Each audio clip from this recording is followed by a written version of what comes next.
Hello കൂട്ടുകാരെ, എല്ലാവർക്കും സുഖമല്ലേ? അപ്പോൾ ഇത് നല്ല അടിപൊളി മാങ്ങയൊക്കെ ഇട്ട് വെക്കുന്ന ഒരു ചെമ്മീൻ കറിയുടെ റെസിപ്പിയാണ് കേട്ടോ. സാധാരണ നമ്മൾ ഉണ്ടാക്കുന്നതിലും ചെറിയൊരു വ്യത്യാസപ്പെടുത്തിയാണ് ഞാനിത് ഉണ്ടാക്കിയേക്കുന്നത്. ഇത് മാത്രം ഉണ്ടെങ്കിൽ നമുക്ക് ചോറ് കഴിക്കാം കേട്ടോ. നല്ല ടേസ്റ്റാണ്. ഇത് ആ ചോറിനകത്തോട്ട് അങ്ങോട്ട് ഒഴിച്ചിട്ടുണ്ടല്ലോ, നല്ല പോലെ കുഴച്ച് അങ്ങോട്ടൊന്ന് കഴിക്കണം. എൻ്റെ പൊന്നോ, സ്വർഗ്ഗമാണ് കേട്ടോ.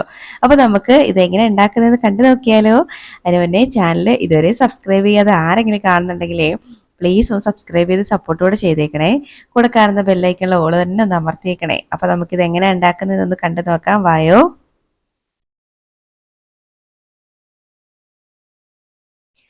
അപ്പോൾ ഇത് ഉണ്ടാക്കിയെടുക്കാൻ വേണ്ടിയിട്ട് ഞാനൊരു ചട്ടിയാണ് കേട്ടോ അടുപ്പത്തേക്ക് വെച്ചേക്കുന്നത്. ചട്ടിയിലേക്ക് ഇനി നമുക്ക് ചട്ടി ഒന്ന് ചൂടായി വരുമ്പോഴേക്കും വെളിച്ചെണ്ണ ചേർത്ത് കൊടുക്കാം. ഒരു 2-3 ടീസ്പൂണോളം വെളിച്ചെണ്ണയാണ് ചേർത്ത് കൊടുക്കുന്നത്. വെളിച്ചെണ്ണ ഒന്ന് ചൂടായി വരുമ്പോഴേക്കും ഞാനിതിലേക്ക് ഒരു 10-12ഓളം ചെറിയ ഉള്ളി എടുത്ത് ഒന്ന് അരിഞ്ഞെടുത്തതാണ്, അത് ചേർത്ത് കൊടുക്കുന്നുണ്ട്. ഇനി ഇതിലേക്ക് ഇഞ്ചി ഉണ്ടല്ലോ, ചെറുതായിട്ട് കുനുകുനാന്ന് ഒന്ന് കൊത്തി അരിഞ്ഞതാണ്, ഒരു ചെറിയ പീസാണ്, അതും ചേർത്ത് കൊടുക്കുന്നുണ്ട്. ഇതിലേക്ക് ഞാൻ വെളുത്തുള്ളി അല്ലി ചേർക്കുന്നില്ല, വേണമെങ്കിൽ ചേർക്കാം, പക്ഷെ ഞാൻ ചേർക്കുന്നില്ല കേട്ടോ. ഇനി ഇതിലേക്ക് ഒരു 2 പച്ചമുളക് ഒന്ന് രണ്ടായിട്ട് കട്ട് ചെയ്ത് ഒന്ന് നെടുകെ കീറി ഇട്ട് കൊടുത്തിട്ടുണ്ട്.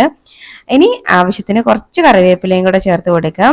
എല്ലാം കൂടെ ചേർത്ത് ഇനി ഒന്നങ്ങ് വഴറ്റി കൊടുക്കാം. ഈ ഉള്ളിയൊക്കെ നന്നായിട്ടൊന്ന് വെന്ത് കിട്ടണം. അപ്പം ജസ്റ്റ് ഒന്നങ്ങ് വഴറ്റിയെടുക്കാം.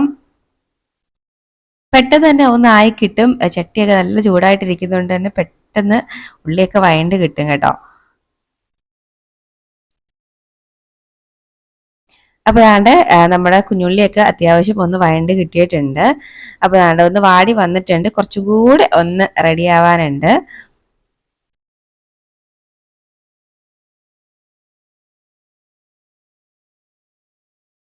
അപ്പോൾ ദാണ്ട് ഒന്ന് ആയിട്ടുണ്ട്.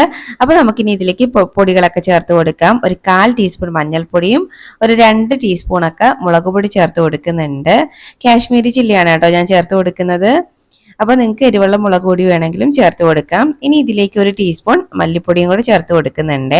അപ്പോൾ ഞാൻ മുളക് പൊടി 2.25 ടീസ്പൂണോളം ചേർത്തിട്ടുണ്ടായിരുന്നു. ഞാൻ 2 എന്നാ പറഞ്ഞേക്കുന്നതല്ലേ, സോറി. അപ്പോൾ ഇനി നമുക്കിത് നന്നായിട്ട് ഒന്നങ്ങ് വഴറ്റി കൊടുക്കാം. ആ പൊടികളുടെ പച്ചമണം മാറുന്നവരെയും നന്നായിട്ട് ഒന്ന് വഴറ്റിയെടുക്കുന്നുണ്ട്. ഫ്ലെയിമൊക്കെ നന്നായിട്ട് കുറച്ച് വെച്ചാൽ മതി കേട്ടോ. ചട്ടി ആയതിൻ്റെ പേരിൽ തന്നെ നല്ല ചൂടായിട്ടിരിക്കുമായിരിക്കും, പൊടികളൊക്കെ കരിഞ്ഞു പോകാൻ സാധ്യതയുണ്ട്. ഫ്ലെയിം ഓഫാക്കിയാലും കുഴപ്പമില്ല, പിന്നീട് ഓണാക്കിയാൽ മതി. അത് ചൂടി കിടന്ന് തന്നെ ആ പച്ചമണമൊക്കെ ഒന്ന് മാറി കിട്ടും കേട്ടോ. ഇപ്പൊ ദാണ്ട് പൊടികളുടെ പച്ചമണമൊക്കെ ഏകദേശം ഒന്ന് മാറി വന്നിട്ടുണ്ട്. അപ്പൊ നമുക്ക് ഇതിലേക്ക് മാങ്ങ ചേർത്ത് കൊടുക്കാം. ഞാന് ഒരു മാങ്ങേന്റെ ഫുള്ളൊന്നും എടുത്തിട്ടില്ല, ഒരു മാങ്ങേന്റെ ഒരു പകുതി ഭാഗം എടുത്തിട്ടുള്ളൂ. അത്യാവശ്യം നല്ല മാങ്ങയായിരുന്നു. അത്യാവശ്യം ആകെ സ്പെല്ലിംഗ് മിസ്റ്റേക്ക് ആണോ ഇന്ന്. അത്യാവശ്യം വലിയ മാങ്ങയായതുകൊണ്ട് അതിന്റെ പകുതി ഭാഗം എടുത്തിട്ടുള്ളൂ. ഇനി നന്നായിട്ടൊന്ന് മിക്സ് ആക്കിയിട്ട് ഇനി ഇതിലേക്ക് ചേർത്ത് കൊടുക്കുന്നത് തേങ്ങാപ്പാലാണ് കേട്ടോ. അപ്പൊ തേങ്ങാപ്പാലിന്റെ 2ാം പാലും 3ാം പാലും കൂടെ ഒന്ന് മിക്സ് ആക്കി, തേങ്ങേന്റെ 2ാം പാലും 3ാം പാലും കൂടെ മിക്സ് ആക്കിയിട്ടാണ് ചേർത്ത് കൊടുക്കുന്നത്. ഒരല്പം വെള്ളവും കൂടെ ചേർത്ത് കൊടുക്കുന്നുണ്ട്. അപ്പൊ നല്ല കട്ടിയുള്ള 1ാം പാൽ എടുത്ത് ഞാൻ മാറ്റി വെച്ചിട്ടുണ്ട്, അത് നമുക്ക് ലാസ്റ്റ് ചേർക്കാനാണ്. ഇനി ഒന്നങ്ങ് മിക്സ് ആക്കി കൊടുക്കാം. അപ്പൊ ഞാൻ ഇതിലേക്ക് തക്കാളി ചേർത്തിട്ടില്ല. അപ്പൊ നിങ്ങൾക്ക് വേണമെങ്കിൽ തക്കാളി ചേർക്കാം കേട്ടോ. അപ്പൊ തക്കാളി ചേർത്തില്ലെങ്കിലും വലിയ ടേസ്റ്റ് വ്യത്യാസമായിട്ടൊന്നും എനിക്ക് ഫീൽ ചെയ്തില്ല ഈ ഒരു കറിയില്. ഇനി ആവശ്യത്തിനുള്ള ഉപ്പ് ഈ ഒരു സമയം നമുക്ക് ചേർത്ത് കൊടുക്കാം. ഉപ്പും കൂടെ ചേർത്തിട്ട് ഒന്നും കൂടി അങ്ങ് മിക്സ് ആക്കി നന്നായിട്ട് ഈ ഗ്രേവി ഒന്ന് തിളപ്പിച്ചെടുക്കാം. നന്നായിട്ട് അവിടെ കിടന്നൊന്ന് തിളച്ച് വരട്ടെ. ഇപ്പൊ ദാണ്ട ഒന്ന് തിളച്ചൊക്കെ വന്നിട്ടുണ്ട്. അപ്പൊ ഞാൻ ജസ്റ്റ് ഒന്നും കൂടി മിക്സ് ആക്കി കൊടുക്കുന്നുണ്ട്. ഇനി നമുക്കിതിലേക്ക് ചെമ്മീൻ ചേർത്ത് കൊടുക്കാം. അപ്പൊ എൻ്റെ കയ്യിൽ കുറച്ച് ചെമ്മീനേ ഉണ്ടായിരുന്നുള്ളൂ, അത് ഞാൻ നന്നായിട്ട് ക്ലീൻ ആക്കി ചേർത്ത് കൊടുത്തിട്ടുണ്ട്. ഒന്നും കൂടെ ഒന്നങ്ങ് മിക്സ് ആക്കി കൊടുക്കാം. ഇനി ഇത് നന്നായിട്ടൊന്ന് വെന്ത് വരണം. നമുക്കൊന്ന് അടച്ചു വെക്കാം. അടച്ചു വെച്ചിട്ട് ഒരു 15 മിനിറ്റ് എങ്കിലും അവിടെ നിന്നും കുക്ക് ആവട്ടെ. ഒരുപാട് ഹൈ ഫ്ലെയിമിലൊന്നും വെക്കണ്ട, മീഡിയം ടു ലോ ഫ്ലെയിമിൽ വെച്ചിട്ട് കുക്ക് ചെയ്തെടുത്താൽ മതി. ഇടയ്ക്കിടയ്ക്ക് ഒന്ന് ഇളക്കി ഉപ്പൊക്കെ ഒന്ന് ചെക്ക് ചെയ്യണം കേട്ടോ. അപ്പൊ ദാണ്ടെ നമ്മുടെ കൊഞ്ചത്ത് നമ്മുടെ ഇവിടെ നാട്ടിൽ പറയുന്നതാണ് കേട്ടോ. അപ്പൊ കൊഞ്ച് അല്ലെങ്കിൽ ചെമ്മീൻ കറി ഇവിടെ റെഡി ആയിട്ട് വന്നിട്ടുണ്ട്. ഫൈനലി ഇനി നമുക്ക് ഇതിലേക്ക് നല്ല കട്ടിയുള്ള 1ാം പാലും കൂടെ ചേർത്ത് കൊടുക്കണം. അപ്പൊ അതും കൂടെ അങ്ങോട്ട് ചേർത്ത് കൊടുക്കാം. ഇനി ജസ്റ്റ് ഒന്നങ്ങ് മിക്സ് ആക്കിയാൽ മതി. ഒന്നാം പാല് ചേർത്തതിന് ശേഷം ഒരുപാട് നേരമായിട്ട് കുക്ക് ചെയ്യേണ്ട ആവശ്യമൊന്നുമില്ല.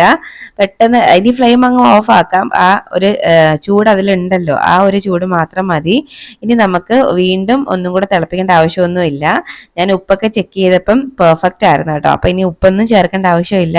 നമുക്ക് കറി അങ്ങ് ഓഫ് ആക്കാം. നന്നായിട്ട് റെഡി ആയിട്ട് വന്നിട്ടുണ്ട് നമ്മുടെ കറി. വേണമെങ്കിൽ നിങ്ങൾക്കൊരു താളിപ്പൊക്കെ ഇനി ആവാം, പക്ഷെ ഞാൻ അതിനൊന്നും മെനക്കെടുന്നില്ല കേട്ടോ.